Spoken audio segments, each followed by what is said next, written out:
In making our return to the City of Angels, we will transition our attention from the city's indoor sports venues to the outdoors. Before I go any further, I recommend that you go watch part 1 of A Tale of LA Sports Venues to be caught up to speed. 2 of LA's sports venues have stood the test of time in hosting the greatest sporting events in history, while a new venue is embracing its birth into the 21st century with a hefty price tag, especially with it being the host of one of the most important sporting events in our Lord's year of 2022. You know, that football game that takes place in February? Even with these stadiums being in the same city, they come from 2 different eras, but are not far from being opposites. Before we begin the video, I want to wish everyone a happy new year and a thank you for helping the channel reach over 40 subscribers going into the new year. I have big plans for the channel this year, and I want everyone to see what's in store as we go further into 2022 as we continue to grow the Safari. If you're new to the channel, make sure to hit the like button for the algorithm,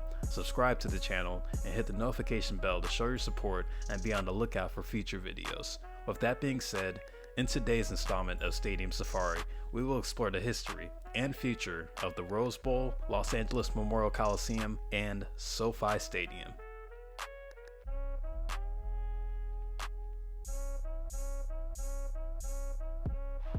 And going through the timelines, it is customary that we have age before beauty, beginning with the Rose Bowl, sitting at 1001 Rose Bowl Drive, 12 miles northeast of LA in the Arroyo Seco, Pasadena, California. The stadium was built and opened in 1922 with a current capacity of 92,542, making it the 16th largest stadium in the world, the 11th largest stadium in the United States, and the 10th largest stadium in college football. The most storied event to take place annually at the Rose Bowl is the Rose Bowl game for college football, while primary tenants of the stadium are the UCLA Bruins football team. At the time of construction, the cost was $271,198, which is $4.21 million today when calculating inflation. It was in 1921 when the stadium's architect, Myron Hunt, set out to build a stadium that would host a college football game to coincide with the annual Tournament of Roses parade, an event held annually on New Year's Day, hence why the event is known today as the Rose Bowl game. Initially, the Rose Bowl game started back in 1902,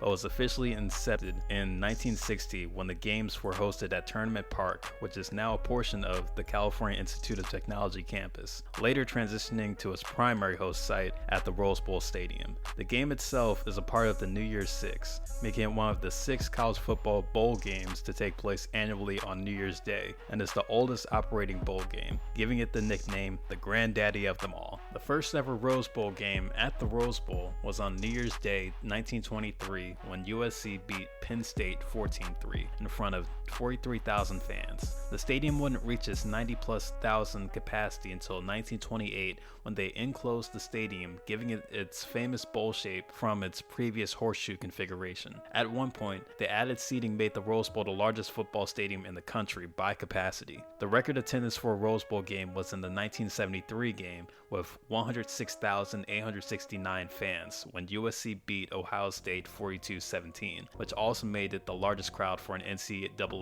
bowl game ever. Through the 20th century, the Rose Bowl would not only host this storied bowl game, but it would also host 5 Super Bowls, which is the 3rd most than any other active venue, and, beginning in 1982, UCLA football home games, with the reason being explained later on in the video. The Rose Bowl is also versatile in its configurations, as it has hosted soccer matches for the 1984 Olympics with the men's soccer gold medal match, the 1994 FIFA World Cup matches, and 1999 FIFA Women's World Cup matches. It was on February 27, 1987, when the Rose Bowl Stadium was registered as a United States National Historic Landmark and is one of few sports venues listed as one. 2022 marks the Rose Bowl's 100th year of existence. With this in mind, even as it continues to age, the Rose Bowl is less likely to be demolished. All the reason why the upkeep of the venue has allowed the Rose Bowl to grow with the modernist landscape of the Los Angeles metropolitan area and outlive other sports venues around the country that have come and gone. But the Rose Bowl shares its elderliness with a fellow venue in the heart of the city. If you're enjoying the video so far, make sure to hit the like button for the algorithm, subscribe to the channel, and hit the notification bell to show your support and be on the lookout for future videos.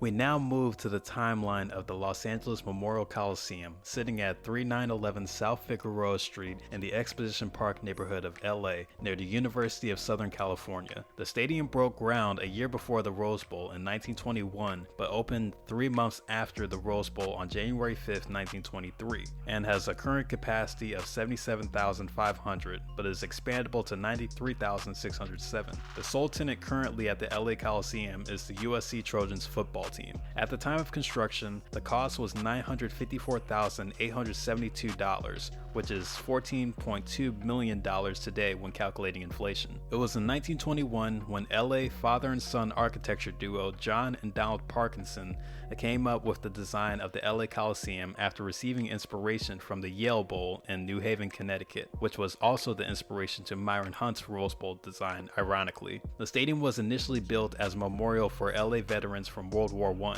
It was later used to host USC football home games, with the inaugural sporting event and game taking place on October 6, 1923, when USC beat Pomona College 23-7. USC would agree to host all of their home games at the stadium from that point on. However, USC also shared the stadium with crosstown rival UCLA from 1928 to 1981. With the merger of the AFL and the NFL for professional football, 1967 would be the year for the first ever Super Bowl, which the LA Coliseum hosted, in which the Green Bay Packers, with legendary coach Vince Lombardi, would beat the Kansas City Chiefs 35-10 in front of 61,946 fans. UCLA would stop having home games at the Coliseum in the early 80s due to scheduling conflicts. The conflicts in seniority started when UCLA shared the stadium with USC. It became worse when the Los Angeles Rams moved from Cleveland in 1946 and when the Las Vegas Raiders moved to LA by way of Oakland in 1982. Let's also not forget when the Dodgers moved from Brooklyn in 1958. Their first 4 seasons in LA, they played at the Coliseum before Dodger Stadium would open, which can be said that the LA Coliseum had a short stint at being a 77,000 plus seat baseball stadium and would also host the World Series in 1959,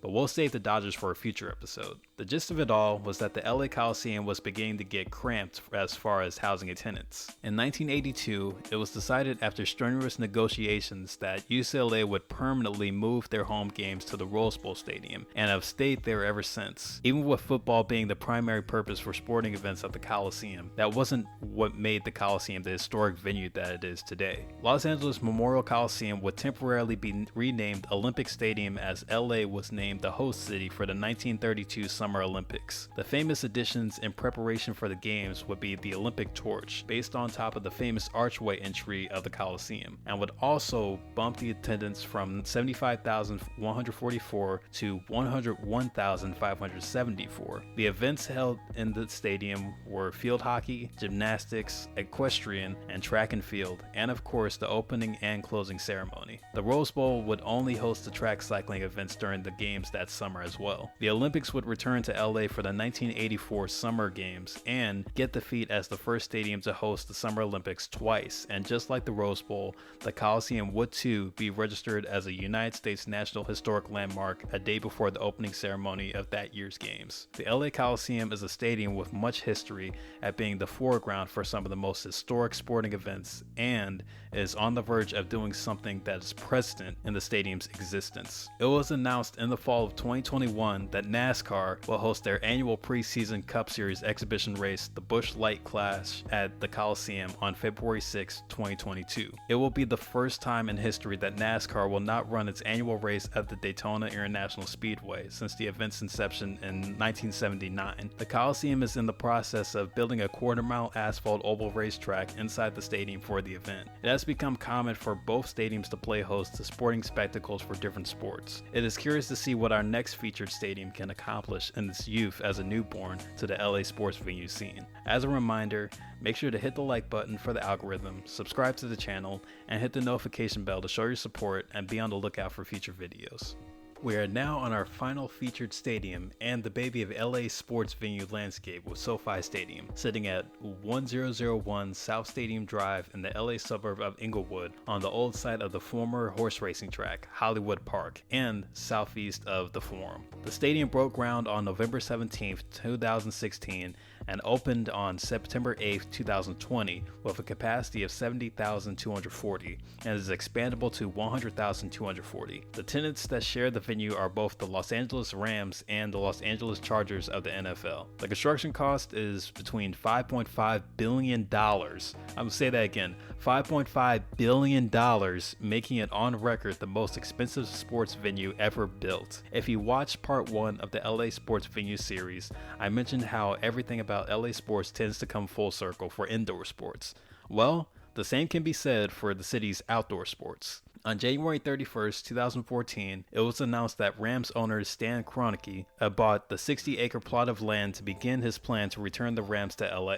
This announcement started a bidding war for an NFL team to move to LA. The bidding war was between the Rams, the Raiders, and Chargers. The Raiders would be excluded from moving to LA after securing the site for Las Vegas. As for the Chargers, they settled to have a dual partnership with the Rams to share this newly constructed stadium. After 22 years of LA not having an NFL team, after the Rams moved to St. Louis and the Raiders moved back to Oakland in 1994, the Rams would return to the West Coast in 2016, back to where they originally started in their first stint in LA, the LA Memorial Coliseum. The following year, the Chargers would move from their longtime home in San Diego to LA and would temporarily play at the LA Galaxy's home stadium in the LA suburb of Carson, Dignity Health Sports Park. It's not confirmed if the Chargers playing in a smaller stadium was done to prevent any schedule conflicts just like UCLA had to deal with, but I digress. The Rams and the Chargers would move into the newly built SoFi Stadium in 2020, but like with other new stadiums that opened that year, they wouldn't have any fans in attendance due to the COVID-19 pandemic. Despite the circumstances, the Rams will play their first ever game in the stadium on Sunday Night Football on September 13th, 2020 against the Dallas Cowboys, in which they won 2017. For the Chargers, their first game at SoFi was a week later on September 20th against the Kansas City Chiefs, in which they lost 20-23. Entering the 2021 season, fans would be allowed back into stadiums around the world as both Rams and Chargers fans were eager to see the newly built stadium in person. The stadium has received much praise from the sports world, as SoFi was named Stadium of the Year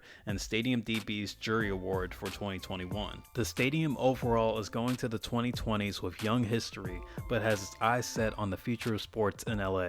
As a reminder, make sure to hit the like button for the algorithm, subscribe to the channel, and hit the notification bell to show your support and be on the lookout for future videos. As we enter into 2022, SoFi Stadium is set to host the biggest sporting event on this year's calendar, Super Bowl 56 on February 13th, making it the first time since 1993 that LA has hosted the Super Bowl. Coming in 2023, it will also host the College Football National Championship game and the Wrestlemania 39. If that's not enough, SoFi is currently in the process of trying to be the Olympic Stadium for when the Summer Olympics returns to LA for the third time in 2028. Even with SoFi being at the center of future major sporting events in LA, the LA Coliseum and the Rose Bowl are still represented in hosting future events. It was decided that for the 2026 FIFA World Cup being hosted in North America, which includes Canada, the United States, and Mexico, the Rose Bowl would be one of the host sites for the matches being held in the United States portion of the tournament. The LA Coliseum will still have the NASCAR race to look forward to, which will be a week before the Super Bowl, in addition to being a host site for events for the 2028 Summer Games,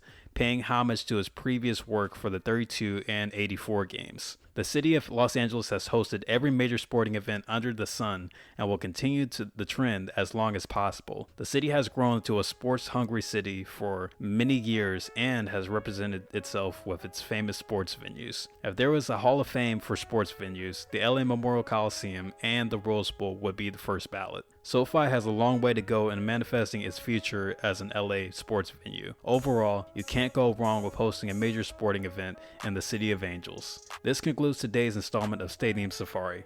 Make sure to like, comment, subscribe, share, and hit the notification bell to be on the lookout for future videos, and let me know what stadiums you want to see next. Thank you for watching, and remember, teams tell the stories, the stadiums illustrate them.